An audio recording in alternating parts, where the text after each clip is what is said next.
Yasodanandana Pratajanaranjana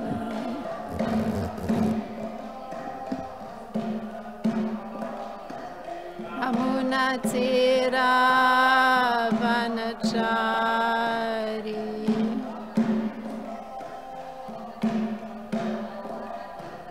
Amunatira Vanachari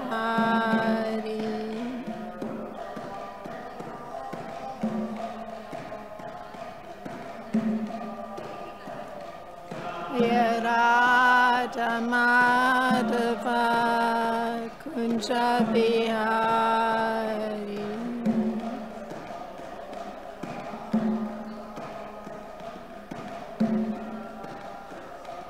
Jayarata Madhava Kunja Bihari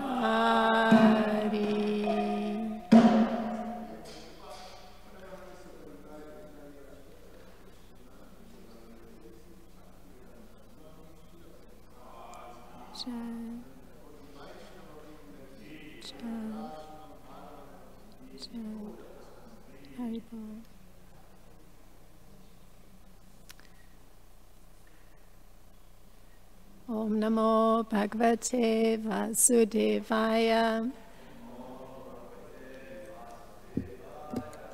Om Namo Bhagavate Vasudevaya.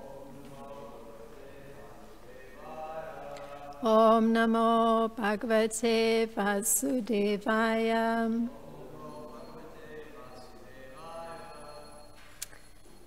So this morning we are in this Canto 10, Chapter 1, and it's Text 2. So we'll be chanting Text 2 responsively.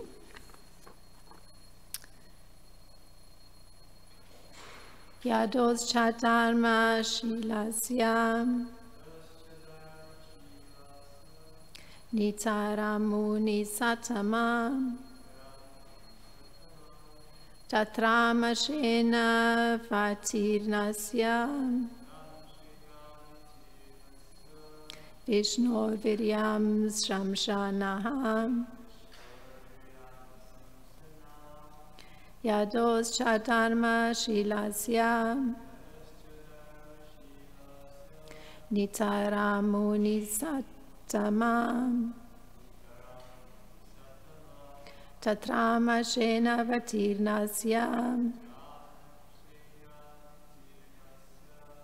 Vishnu Viryani Samsanaham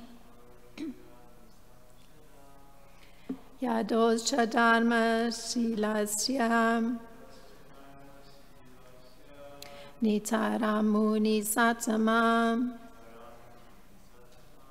Tatramashena Vatirnasyam Vishnu Viryani Samsanaham. Please chant. Yadosha Dharma Shilasya Nitaramuni Satamam Tatramashena Vatirasya Vishnu Viryani Samsanaham.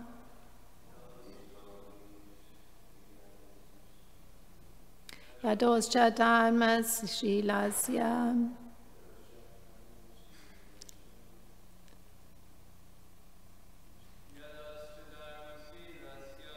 Nitaram Dharmasya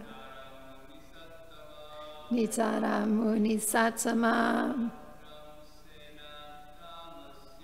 Tatramashena Vitarnasya Vishnu Viryani Samsana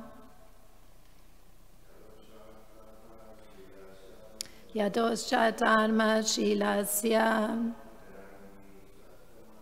Nitaram Muni Satama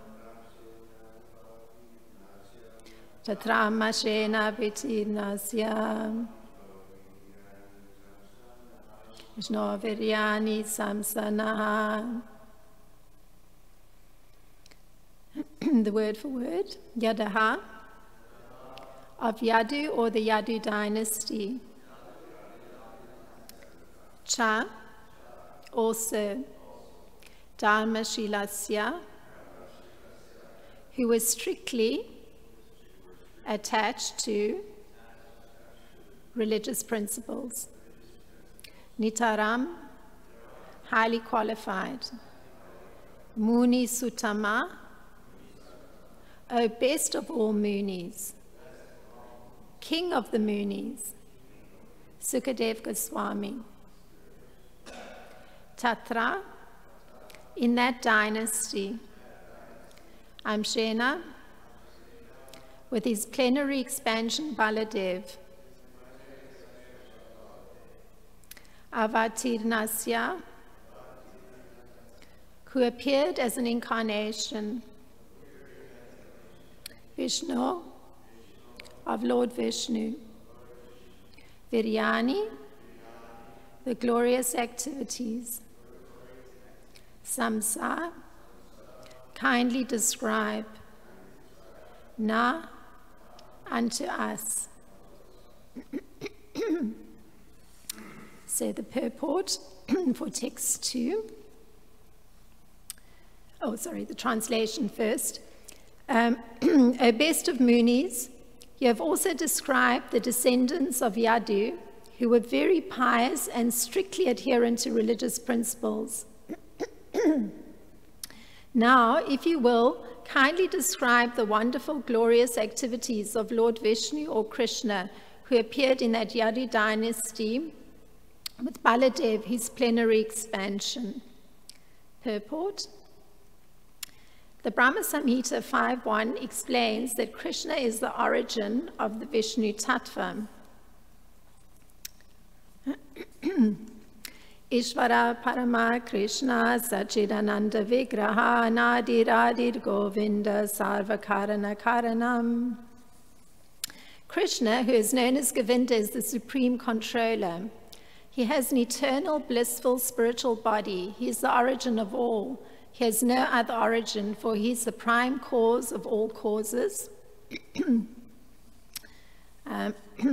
Yajaikanishvashita kalamata valambhya jivanti loma vilaya jagadanandanataha vishnurmaham saiha yasya kala vishesho govinda maripurusham tamaham bhajami.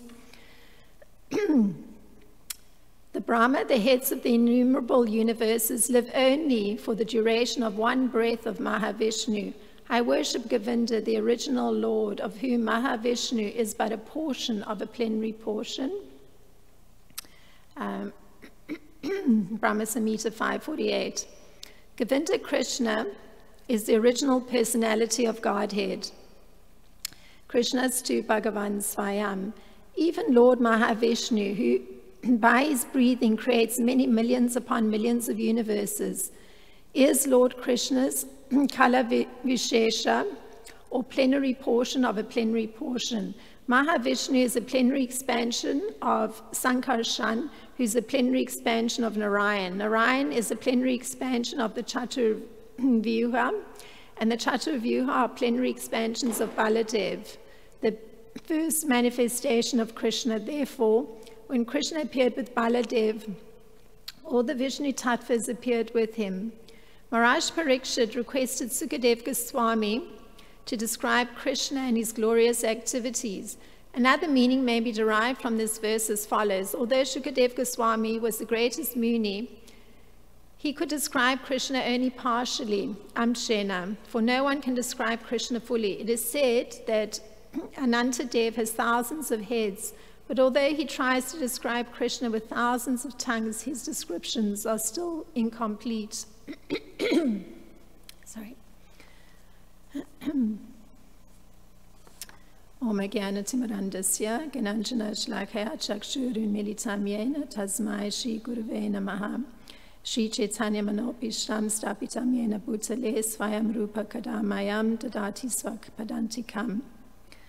Vandeham Shri Guru Shri Yuta Padakam Lam Shri Guru Vaishnavam Scha Shri Rupam Sagrajatam Saha Guna Ragunatam Vitam Sajivam Sadvaitam Savadutam Parinjana Sahitam Krishnam Chaitanya Devam Shri Radha Krishna Padam Saha Gana Lalita Vishakha Vitam Sham He Krishna Karuna Sindhu Dina Bandho Jagat Pate Gopesha Gopika Kanta Radha Kanta Namostute Tapta Kanchana Gaurangi Radhe Vrindavanishvari Rishabhanuste Devi Paramami Hari Priye Panchakalpatarubhyascha Kripa Sindhubhye Vacha Patitanam Pavanebhyo Vaishnebhyo Namo Namaha.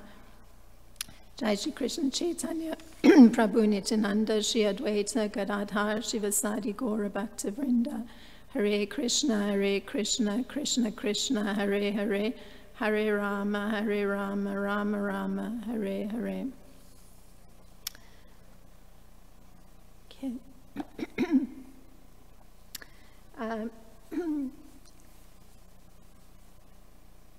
So Maharaj Parikshit is continuing his request of Shukadev Goswami to kindly describe the wonderful, glorious activities of Lord Vishnu or Krishna, who appeared in the Yadu dynasty with Baladev, his plenary expansion.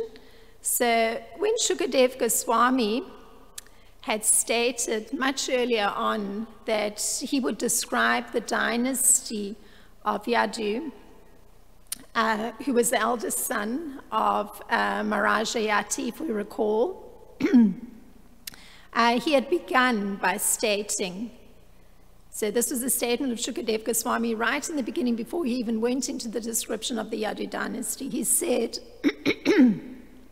the Supreme Personality of Godhead Krishna, the super soul in the hearts of all living entities, descended in his original form as a human being in the dynasty or family of Yadu. So that was in the 23rd chapter in the 9th canto. So that description had culminated in the description, finally, of that whole description of the Yadu dynasty. It culminated in the description of the sons born of each of the queens of Vasudev, those queens being Devaki, Rohini, Bhadra, Madira, Rochana, Ila, and others. And the statement made by Shukadev Goswami, and this was the statement in relation to the appearance of Krishna. So finally, he started out before the description, making the statement that Krishna would appear in the dynasty of Yadu, and then this is the final statement where he actually states it. Vasudev also begot highly qualified sons through the womb of Devaki. These included Kirtiman, Shushena, Bhadrashena, Riju, Samardana, Bhadra, and Sankarshan, the controller and serpent incarnation. The 8th son was Supreme Personality of Godhead himself, Krishna.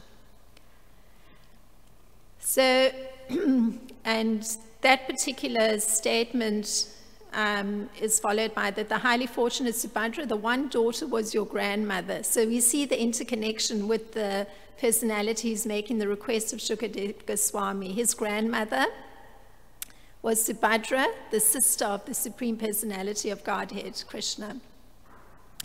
So we first hear the reasons that Shukadev Goswami gives for the Lord's appearance.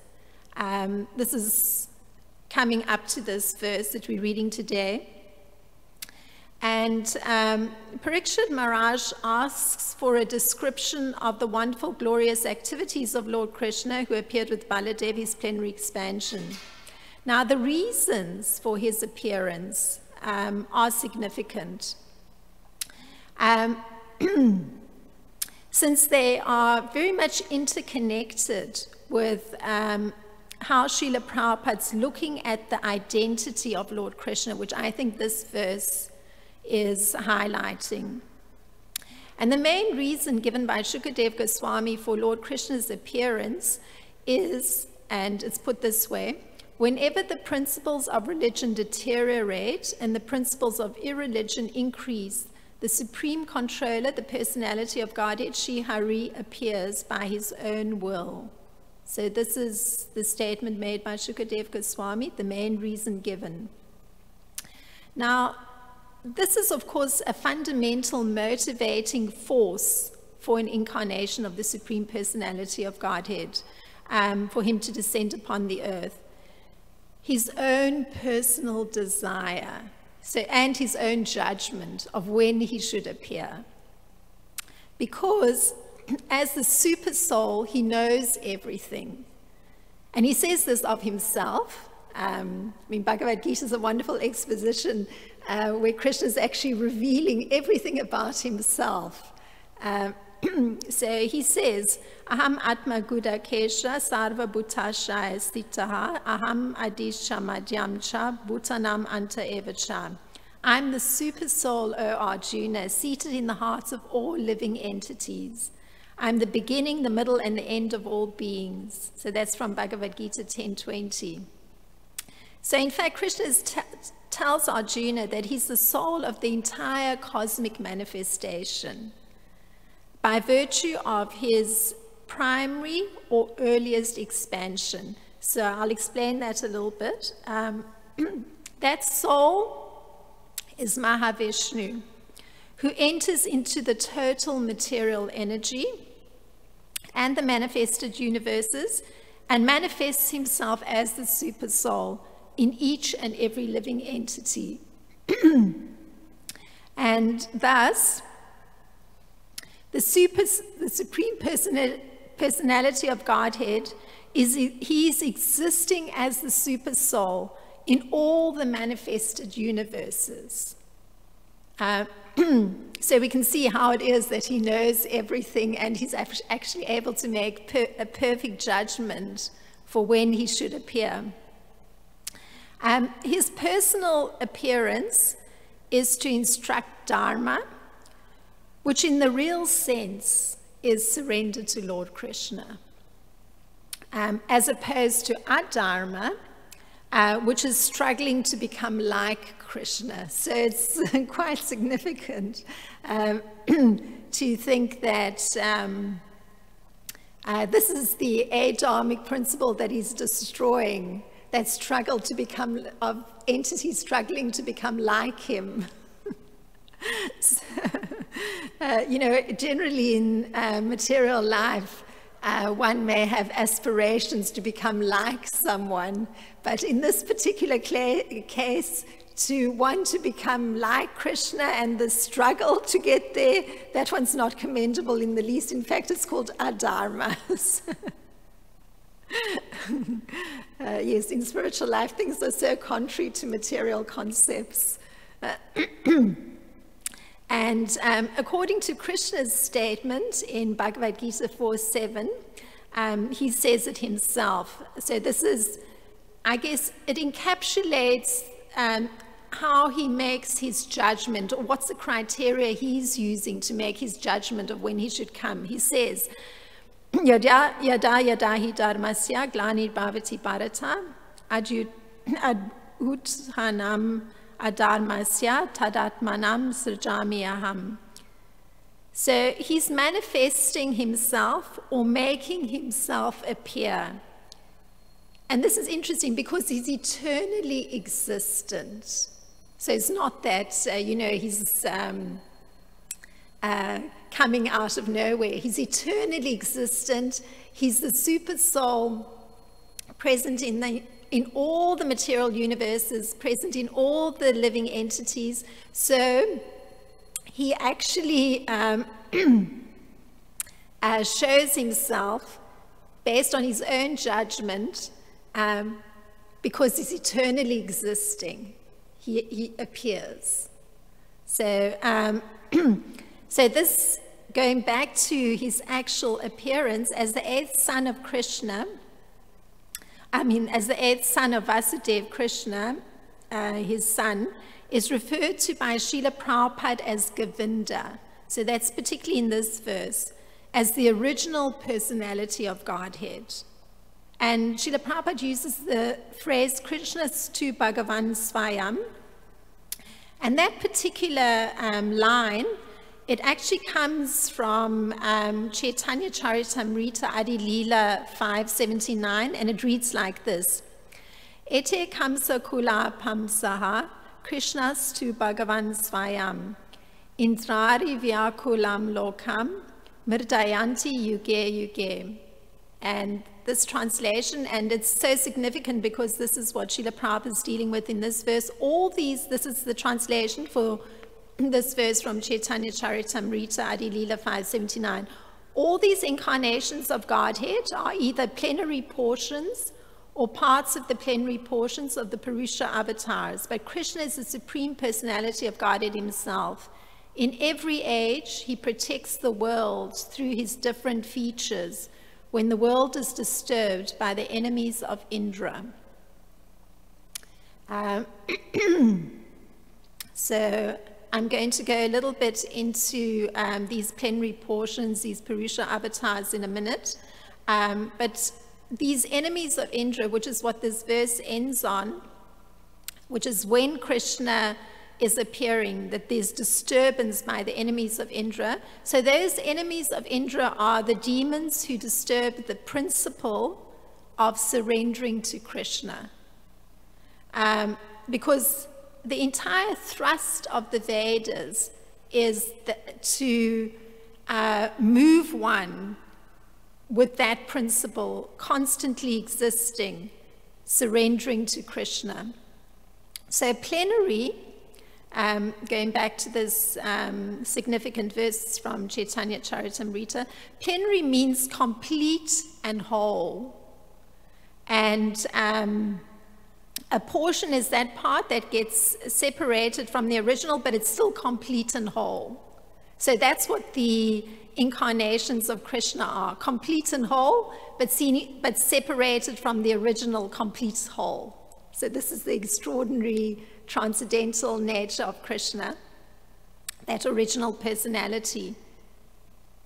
And so it means that each and every avatar is complete and absolute and has a particular mission under that broader principle, which was the principle that Krishna outlined for when he appears, which is to establish that dharmic principle again of surrendering to him and pushing aside or destroying the adharmic course that things are taking, which is forgetting that principle. And so the particular manifestation, this particular one that we're reading about now, that everything has been leading up to Krishna himself appearing, he has a particular mission, and this is relayed by Shukadev Goswami. And it's quite beautifully put by Shukadev Goswami. He says, so this is the mission of this appearance of Krishna himself, to show causeless mercy to the devotees who would take birth in the future in this age of Kali. The Supreme Personality of Godhead Krishna acted in such a way that simply by remembering him, one will be freed from all the lamentation and unhappiness of material existence. So in other words, it's quite an extraordinary mission. He looked up ahead, and this was his purpose. Just by all these activities, all the persons in the state of great lamentation and unhappiness in Kali Yuga, just by remembering that unhappiness and lamentation would shift. So such an extraordinary mission. So he acted in such a way that all future devotees, by accepting his instructions, stated in Bhagavad Gita, could be relieved from this physical and emotional distress of material existence, which is what this age is epitomized by, great physical and emotional distress. And in Srimad-Bhagavatam 1.2.23, Srila Sutta Goswami states, so this is all in connection with this incarnation of Krishna, or not Krishna himself appearing. In the 19th and 20th incarnations, the Lord advented himself as Lord Balaram and Lord Krishna in the family of Vrishni, the Yadu dynasty, and by so doing, he removed the burden of the world. So, I mean, one knows when one's carrying some sort of burden in the heart, it's carried and carried and carried, and it's very difficult to actually be able to put it down. So Lord Krishna, he actually made it his mission, and he advented himself in this particular Dvapara Yuga right at the end, particularly to remove that burden within the hearts of all living entities. So quite extraordinary. And so again, this identity of Lord Krishna, it's in line with how Srila Prabhupada's beginning this statement here in the purport, that Krishna is the original. And I'm going to read, Ekona vimse vimsatine vrishnishu prapya janmani Rama Krishna viti bhuvo Bhagavan aharad baram. That was that verse from Srimad-Bhagavatam 1.2.23. So particularly in this verse, again, we're hearing the term Bhagavan, which indicates what Srila Prabhupada says, that Balaram and Krishna are the original forms of the Supreme Personality of Godhead, the original forms. So this means that Krishna is not an incarnation of the Purusha, meaning that universal form, since the Purusha, in the first instance, is actually the Lord expanding himself in the universal form. And and he's also allowing for all the ingredients of the material creation to appear. So this Purusha, this universal form, which Srila Prabhupada speaks of in this purport, it's that same personality of Godhead, Sri Krishna, but it's the original Paramatma is that form in which he manifests himself. So that universal form, Mahavishnu, is the original Paramatma. So the three Purusha features or appearance of Krishna in the material creation, if one breaks it down more finely, there's Karana Dakshai Vishnu, Mahavishnu, and it's from Mahavishnu, from whose skin holes the innumerable universes are generated. And then there's Garbhodakshai Vishnu, who enters each of the universes, and then Kshirodakshai Vishnu. So all the while that the universal planetary systems are situated on that extensive body of Mahavishnu, his body is eternally in spiritual existence. So, very important point.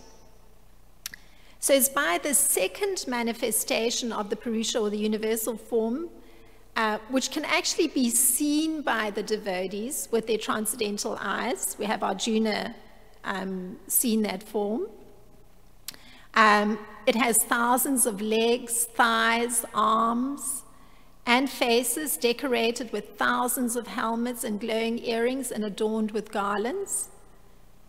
It's that second manifestation of the Purusha, or the universal form, who's the source of and seed of numerous incarnations. So that's how it's explained within this universe. So it's that universal form that's providing the seed for the other incarnations. So we actually covered several of these incarnations in our recent readings. I mean, the Bhagavatam just flows. So some of those incarnations we read of. There was the 13th incarnation of the Lord, and I'm reading, quoting, who allured the atheists by the charming beauty of a woman and gave nectar to the demigods to drink. In the 15th incarnation, the Lord assumed the form of a dwarf Brahmana, Vamana, and visited the arena of sacrifice arranged by Maharaj Bali. Although at heart he was willing to regain the kingdom of the 3 planetary systems, he simply asked for a donation of 3 steps of land. So these very nice cryptic descriptions are earlier in the Bhagavatam, but it highlights something of the personality of the particular incarnation coming from that second manifestation of the universal form, which of course comes from the original Supreme Personality of Godhead. In the 16th incarnation, so these are all incarnations as we read of recently, the Lord as Bhrigupati annihilated the administrative class, the Kshatriyas, 21 times, being angry with them because of their rebellion against the Brahmanas, the intelligent class. Thereafter, in the 17th incarnation of Godhead, Sri Vyasadeva appeared in the womb of Satyavati through Purashara Muni, and he divided the one Veda into several branches and sub-branches, seeing that people in general were less intelligent. In the 18th incarnation of the Lord, he appeared as King Ram. In order to perform some pleasing work for the demigods, he exhibited superhuman powers by controlling the Indian Ocean and then killing the atheist King Ravana, who was on the other side of the sea.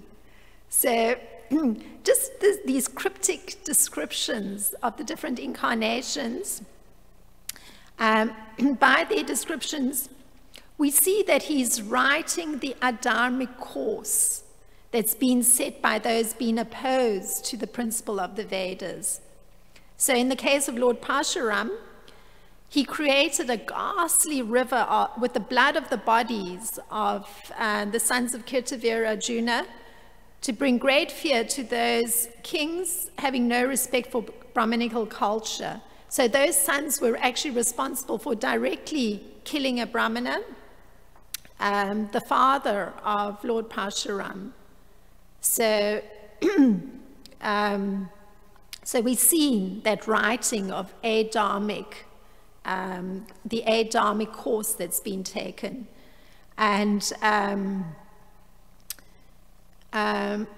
those in the time of, or that incarnation of Lord Parshuram, there were men in government who were performing sinful activities whom he was killing. And so meaning these sons of Kirtavir Arjuna. And it was just on the plea of retaliating for the death of his father, Jamadagni.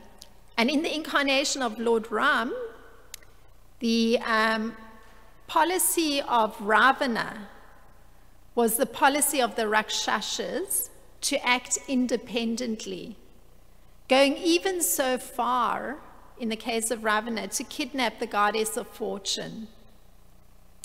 And so this required punishment by Lord Ramachandra. So that policy of Ravana was outside of the orders of the Supreme Lord. And so he was being irreligious or adharmic. So again, the adharmic course has to be righted, and hence the incarnation. And in fact, Lord Ramachandra, when he addresses Ravana, he says, "You are most abominable, sinful, and shameless." So, you know, just if one were to use 3 words to describe, you know, an adharmic course, there they are used by Lord Ramachandra.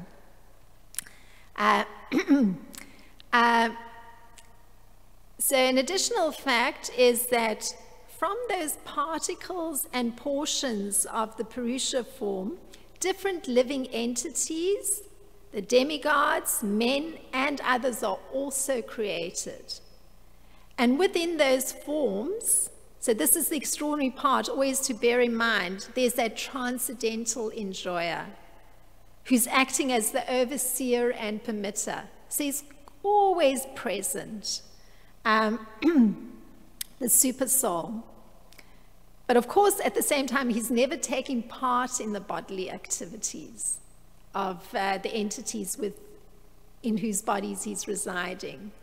So Sukadeva Goswami, he's been addressed here by Parikshit Maharaj as Muni Satama because he was completely knowledgeable. And he's the chief devotee because he established the supreme position of bhakti. So serving the Supreme Personality of Godhead in a mood of devotion. And indeed, the Supreme Personality of Godhead describes himself. This is in a different section of the Bhagavatam, and I thought it was relevant to something of, I guess, this discussion today. There's a description of how the sages of Janaloka, they choose one of the sages, Sanandana, to express the prayers of the personified Vedas. So taking into account that Dharma involves going by the instructions given in Bhagavad Gita by Krishna, here's the personified Vedas actually speaking.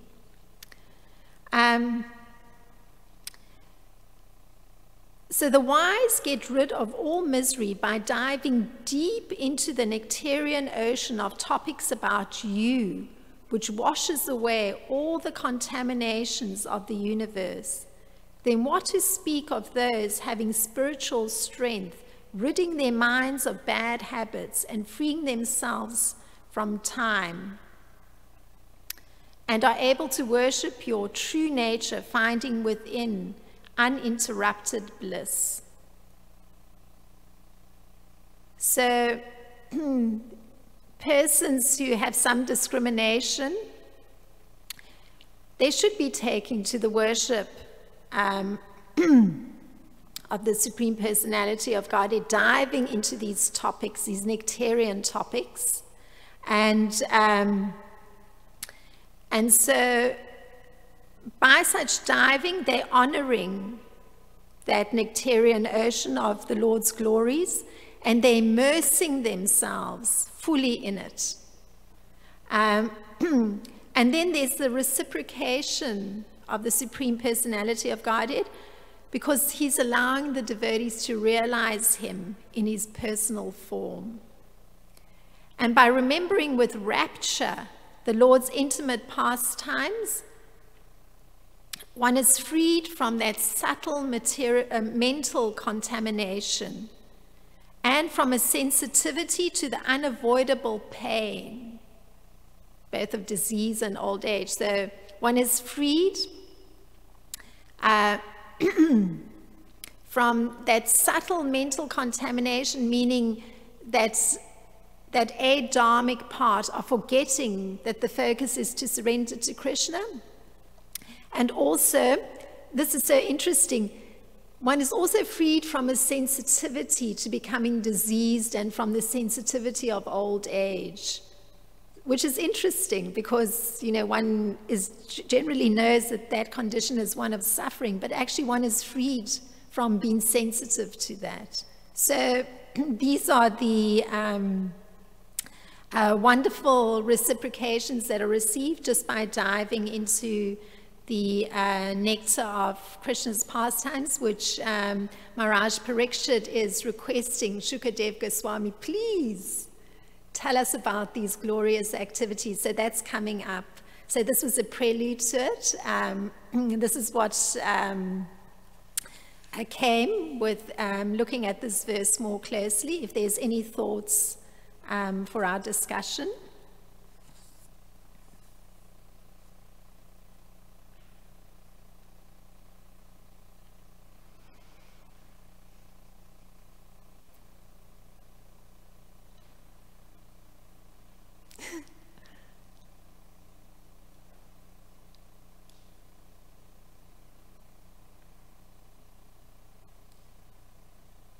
thoughts. I thought you gave a nice explanation for the adharma. It's interesting the way that you put it, trying to be Krishna, and then Krishna himself comes to take away this conception that conditioned souls have. So they're trying to become him, and he comes and takes them out. I find that interesting.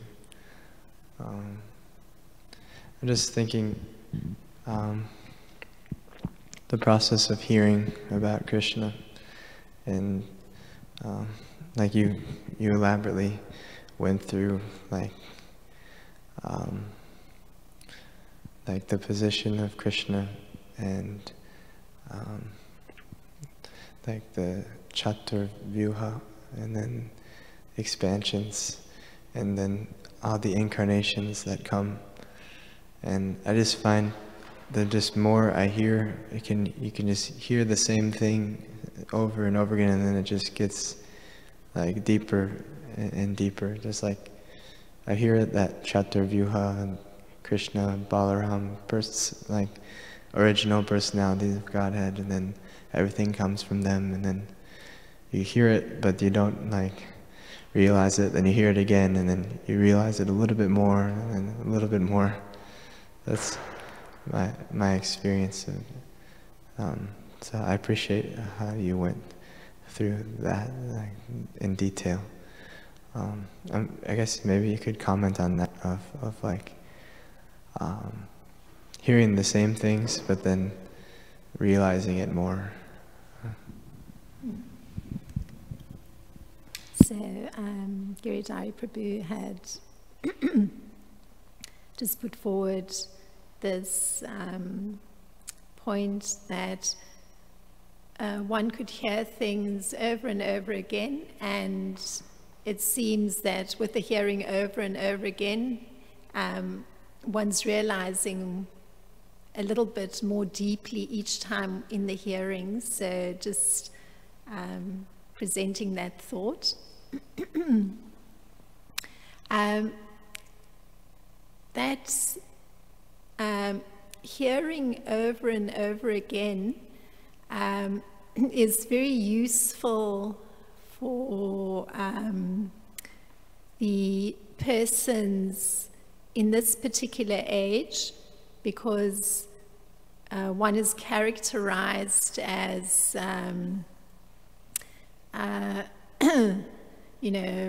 not having as sharp an intelligence as persons in previous ages.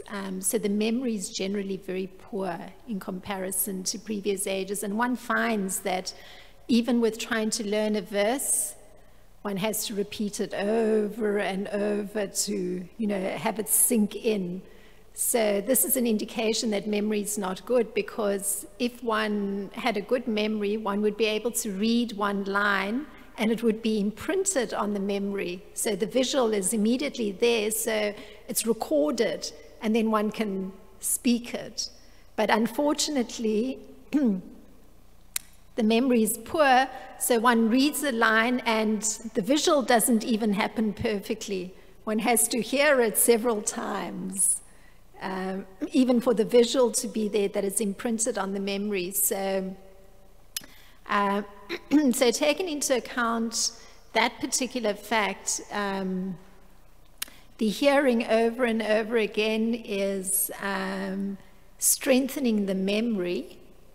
And with the strengthening of memory, remembrance becomes easier, because you're drawing from your memory bank in order to be able to remember.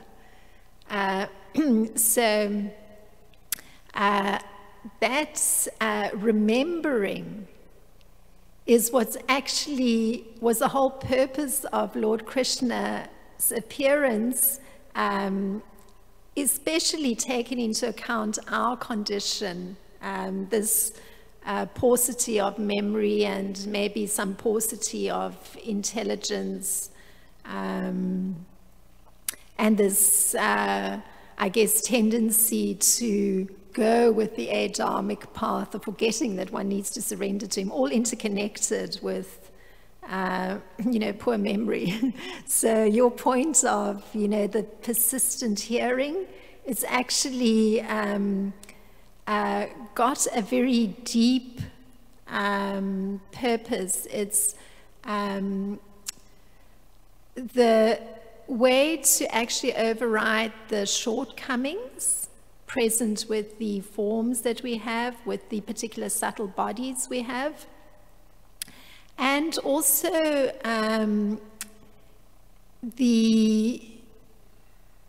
it's allowing for that remembrance, which is exactly what would be the right word? One could say a remedy in some sense. It allows for the remedy of that emotional distress that's there. So there's a strong interplay there. We can take it for granted that all persons in this particular age are suffering from that physical and emotional distress. And then the remembering, so if all that's in place, the remembering then brings Krishna himself to assist one in helping to understand more deeply. So that's the part that you highlighted, that it seems that the realizing gets deeper. It's actually Krishna then comes. So with that, all that effort one has put in and taken into account the shortcomings and they're put into place, then Krishna himself assists the process so kindly by, mercifully giving some understanding. So it's on a transcendental level. He's giving that understanding. So, and he says that too in Bhagavad Gita. He gives the understanding by which one can come to him. So that deeper realization that you mentioned, that you noticed, Krishna then steps into the picture and gives such great assistance. So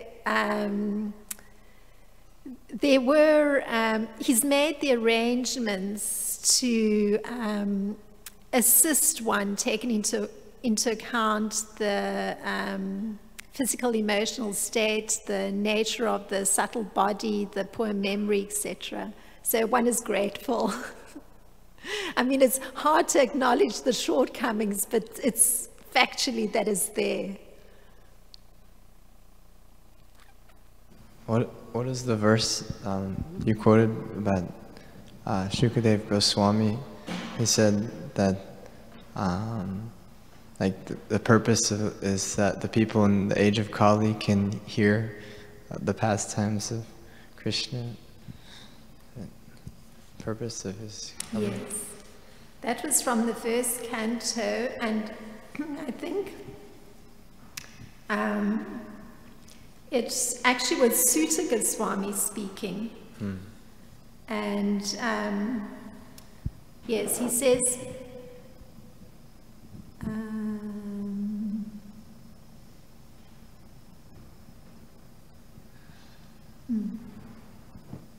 actually now I'm not finding it.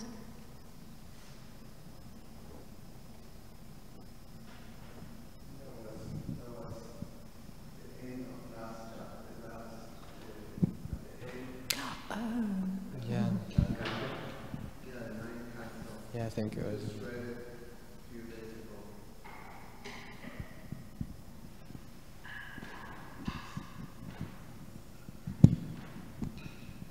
I'm not finding it right now.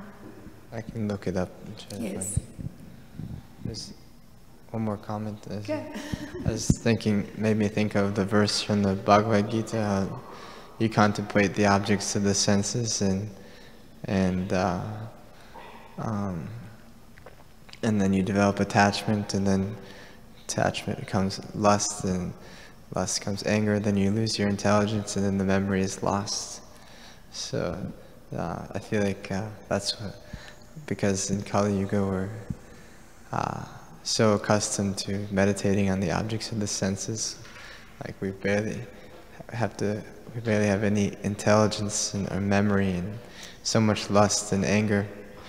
So we have, by hearing every day, like the verse, Nastapayasya Badursi, we sharpen our spiritual intelligence, and then we can remember more and more. Thank you, Giritai. That's very nice seeing that connection indeed, because anytime there's, what's usually called material contamination, that's what it is. It's the shifting of one's subtle body, particularly the mind, to meditation on something other than that path of surrendering to Krishna that has all those side emotions emerging, the greed, the lust, the anger for not acquiring the objects. It's such a downward path. So thank you very much for making that connection.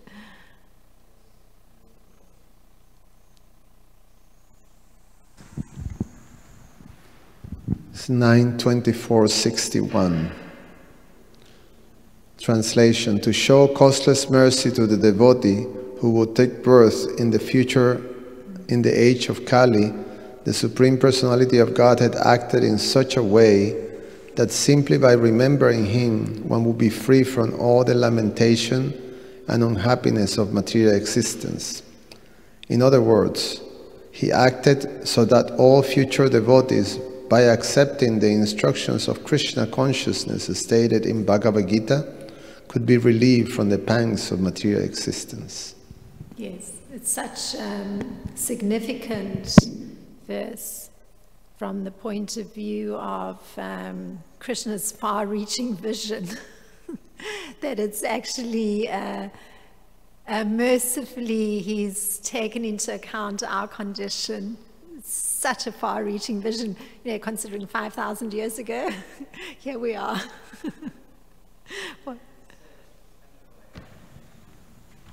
It's kind of really ironic, like hearing that verse, because here we are, like sitting in Kali Yuga, listening to the Srimad-Bhagavatam, and then it's speaking about us, like how Krishna came, so we could hear. That's exactly it. It's so extraordinary. That is the vision of Krishna. So one has to actually smile at this glorious personality and eagerly await to hear His pastimes that will enhance our remembering Him. So, yeah. Thank you very much. Srila Prabhupada ki jai, Srimad-Bhagavatam ki jai.